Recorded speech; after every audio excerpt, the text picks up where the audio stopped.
శరణ్య, ఆనంద ఇద్దరూ కలిసి గుడి విషయంలో ఉన్న అపోహలన్నీ కూడా పోగొట్టి అమ్మవారికి మళ్ళీ పూజలు అందరిలాగా చేస్తారు. ఇక దాంతో ఊరి జనం అందరూ కూడా శరణ్యని, ఆనందని ఎంతగానో మెచ్చుకుంటూ ఉంటారు. మీరిద్దరూ మా ఊర్లో అడుగు పెట్టడం మా అదృష్టమమ్మ. మాలో ఉన్న అజ్ఞానాన్ని పోగొట్టి మళ్ళీ ఈ ఊరి దేవతకు పూజలు అందేలాగా చేశారు. మాకు చాలా ఆనందంగా ఉందమ్మా. రేపు ఎన్నో ఏళ్ల తర్వాత ఈ అమ్మవారి గుడిలో జాతరను ఎంతో గ్రాండ్గా జరుపుకోబోతున్నామని చెప్పి ఊరి ప్రజలు అందరూ కూడా ఆనందను, శరణ్యను ఎంతగానో మెచ్చుకుంటూ ఉంటే ఇదంతా చూస్తున్న అనన్యకు ఒళ్ళు మండిపోతూ ఉంటుంది. ఇక ఈ రోజుతో శరణ్య ఆ గుడిలో అడుగు పెట్టబోతుందని, అది ప్రాణాలతో తిరిగి రాదని చెప్పి ఎంతగానో ఆనందపడిపోయాను. కానీ ఇలా జరిగిందేంటి అని చెప్పి అనన్య షాక్ అవుతూ ఉంటే అప్పుడు కాంచన, అమ్మి, ఈ శరణ్య మనం అనుకున్నంత అమాయకురాలేమీ కాదు. ఇది గట్టి పిండమే. ఇకపై మనం దీని మీద ఎన్ని ప్రయోగాలు చేసినా వేస్టే అని చెప్పి అంటూ ఉంటుంది. ఇక దాంతో అనన్య, లేదమ్మా, ఆ ఆనంద శరణ్యల మీద నేను గెలుపు సాధించే వరకు నా ప్రయత్నాలు ఆపను. ఇప్పటి వరకు ఆ శరణ్యను ఏదో ఒకటి చెయ్యాలని ఆలోచించాను. కానీ ఇకపై దాని పసుపు కుంకాల మీద దెబ్బ కొడతాను. ఆ దర్శన్ని ప్రాణాలతో లేకుండా చేసి జీవితాంతం అది 5వ తనాన్ని కోల్పోయి కుమిలిపోయేలాగా చేస్తాను అని చెప్పి అనన్య అంటూ ఉంటే, ఇప్పుడు నువ్వు ఏం చేయబోతున్నావమ్మి అని కాంచన అంటూ ఉంటుంది. ఇప్పుడు కాదు, రేపు జాతర జరగబోతుంది కదా, జాతరలోనే ఆ దర్శన్ గాడి ప్రాణాలు తీయబోతున్నాను అని అనన్య అంటూ ఉంటుంది. ఇక ఆ రోజు రాత్రి అందరూ కూడా ఎంతో సంతోషంగా భోజనం చేస్తూ ఉంటారు. శరణ్య, నువ్వు గుడిలో నుండి బయటకు రాకపోయేసరికి నీకు ఏం జరిగిందో ఏంటోనని ఎంత కంగారు పడిపోయామో తెలుసా అమ్మా? అసలు ఇంతకీ నువ్వు ఆ గుడిలోకి ఎందుకు వెళ్ళావని లీలావతి అడుగుతూ ఉంటుంది. దాంతో శరణ్య, అమ్మవారి బోనాల పండుగకు వేప మండలు కావాలని చెప్పి కాంచన పెద్దమ్మ నన్ను అక్కని తీసుకొని వేప చెట్టు దగ్గరికి వెళ్తూ ఉంటే అప్పుడు ఒక ఎద్దు నేను ఎర్ర చీర కట్టుకోవడం చూసి నా వెంట పడింది. ఆ ఎద్దు నన్ను తరుముతూ ఉండడంతో ఎక్కడికి వెళ్ళాలో తెలియక గుడి కనిపించడంతో ఆ గుడి దగ్గర గోడ దూకి లోపలికి వెళ్ళాను. అంతే అత్తయ్య గారు. ఆ గుడి లోపలికి అడుగుపెట్టిన నన్ను రౌడీలు కత్తితో పొడవబోయారు. సమయానికి అత్తయ్య గారు వచ్చి నన్ను కాపాడారు అని చెప్పి ఒక విధంగా ఆ అమ్మవారి ఈ విధంగా అమ్మవారి గుడిని అత్తయ్య గారి చేత తెరిపించాలని అనుకున్నారేమో, అందుకే ఇదంతా జరిగింది అని చెప్పి శరణ్య అంటూ ఉంటుంది. ఏదేమైనప్పటికీ ఈ ఊరికి మీరు రావడం వల్ల అంతా మంచి జరిగింది. అందరూ కూడా మీ ఇద్దరిని పొగుడుతూ ఉంటే నా మనసుకి ఎంత ఆనందం కలిగిందో అని చెప్పి ఆనంద వాళ్ళ మామయ్య గారు పెద్దయ్య అంటూ ఉంటారు. అందరూ కలిసి అలా సంతోషంగా ఉంటూ శరణ్యను, ఆనందని పొగుడుతూ ఉంటే అనన్యకు ఒళ్ళు మండిపోతూ ఉంటుంది. తర్వాత రోజు ఉదయాన్నే జాతర కావడంతో ఇంట్లో అందరూ కూడా ఎంతో అందంగా రెడీ అవుతారు. అనన్య పక్కకు వెళ్ళి కొంతమంది రౌడీలతో ఫోన్లో మాట్లాడుతూ ఉంటుంది. చూడండి, మీకు ఫోన్లో నేను ఒక ఫోటో పంపించాను. వాడిని మీరు జాతరలో వేసేయాల్సింది. పులి వేషాలు వేసుకొని ఉంటారు కాబట్టి మిమ్మల్ని ఎవరు గుర్తుపట్టలేరు. మీ పని సులువైపోతుంది అని చెప్పి అనన్య అంటూ ఉంటుంది. ఇక జాతరలో శరణ్య తల మీద బోనం మోస్తూ ఉంటుంది. అందరూ కూడా ఎంతో అందంగా రెడీ అయ్యి గుడి దగ్గరికి వస్తూ ఉంటారు. మరికొందరు ఆడవాళ్ళు కూడా బోనం మోస్తూ అమ్మవారి దగ్గరికి వస్తూ ఉంటారు.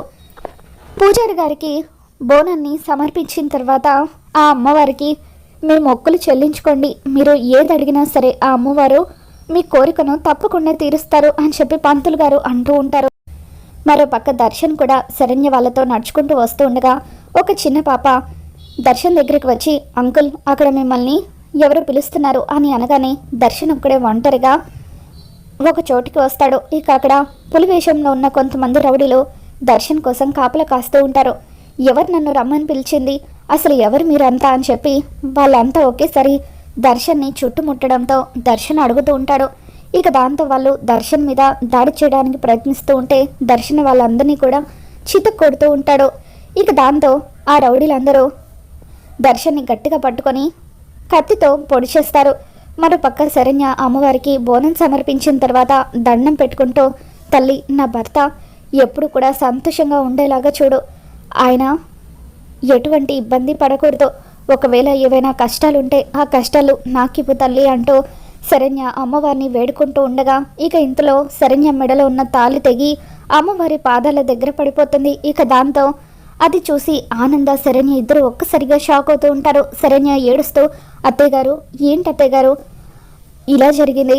దర్శన్ గారు క్షేమంగా ఉండాలని ఇప్పుడే అమ్మవారిని కోరుకున్నాను, అంతలోని ఇలా జరిగిపోయింది ఏంటి అని కంగారు పడిపోతూ ఉంటే, పంతులు గారిని ఏదైనా పరిహారం అడుగుదాము, నువ్వేం కంగారు పడకు శరణ్య అని చెప్పి ఆనంద అంటూ ఉంటుంది. ఇక దాంతో శరణ్య, పంతులు గారు, అమ్మవారి పాదాల దగ్గర నా తాళి తెగి పడిపోయింది, ఇప్పుడు ఎలా పంతులు గారు అని చెప్పి అంటూ ఉంటే, అమ్మవారి సన్నిధిలో ఇలా జరగడం అపచారం అమ్మ.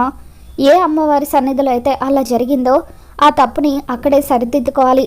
వెంటనే మీ ఆయన్ని పిలిచి మీ ఆయన చేత అమ్మవారి సమక్షంలోనే 3 ముళ్ళు వేయించుకోండి, అప్పుడు దోషం తొలగిపోతుంది అని చెప్పి పంతులు గారు అంటూ ఉంటారు.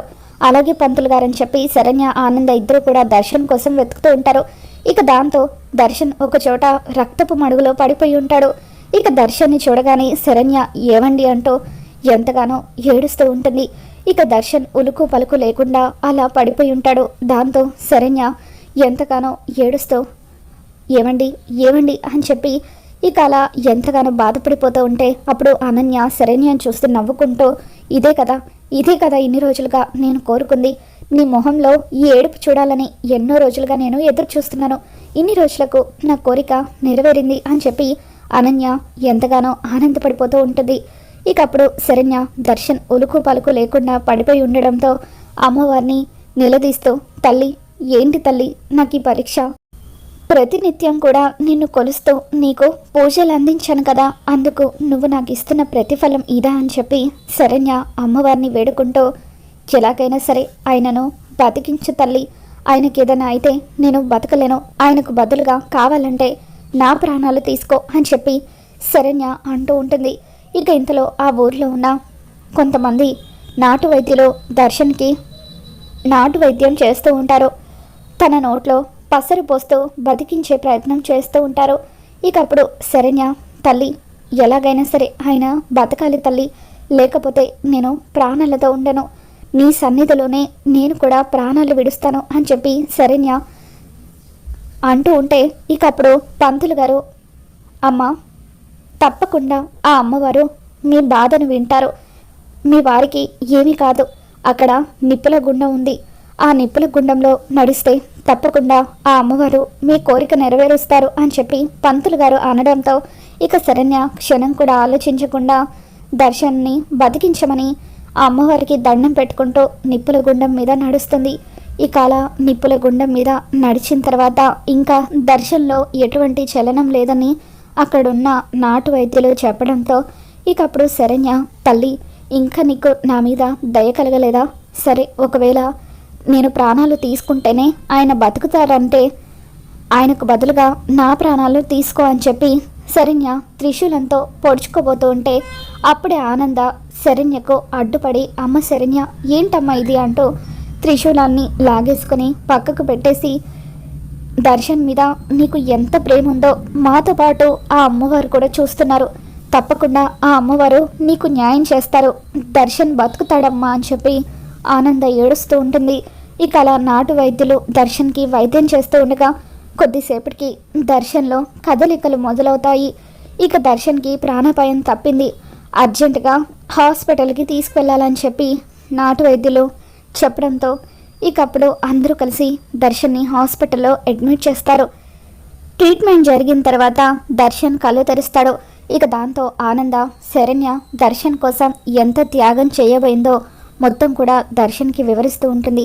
నిన్ను కాపాడుకోవడం కోసం శరణ్య శూలంతో పొడుచుకొని తన ప్రాణాలు కూడా తీసుకోబోయిందిరా, శరణ్యకు నువ్వంటే అంత ప్రేమ అని చెప్పి ఆనంద శరణ్య ప్రేమ గురించి దర్శన్కి చెప్పడంతో ఇకప్పుడు దర్శన్ శరణ్య ప్రేమను అర్థం చేసుకొని తన చెయ్యి పట్టుకొని, చాలా థ్యాంక్స్ శరణ్య, నా కోసం నువ్వు చాలా చేశావు, కానీ నేనే నీ కోసం ఏమీ చేయలేకపోతున్నాను, ఎన్నో రోజులుగా నీ ప్రేమను అర్థం చేసుకోలేక మూర్ఖత్వంతో ప్రవర్తిస్తూ నిన్ను ఎంత ఇబ్బందికి గురి చేశానో నన్ను క్షమించని చెప్పి దర్శన్ శరణ్యకు క్షమాపణ చెబుతూ ఉంటాడు. ఇక తన ప్లాన్ రివర్స్ అయ్యి శరణ్య దర్శన్ ఇద్దరు ఇంకా దగ్గరయ్యి ఒకటవ్వడంతో అనన్య ఎంతగానో ఈర్ష్య పడుతూ లోపల తనని తాను తిట్టుకుంటూ ఉంటుంది. ఇక మొత్తానికి అలా శరణ్య అయితే దర్శన్ని కాపాడుకుంటుంది. మరి రాబోతున్న ఎపిసోడ్లో ఏం జరగబోతుందో మళ్ళీ మన ఛానల్లో తెలుసుకుందాం. ఈ వీడియో మీకు నచ్చినట్లయితే తప్పకుండా లైక్ చేయండి.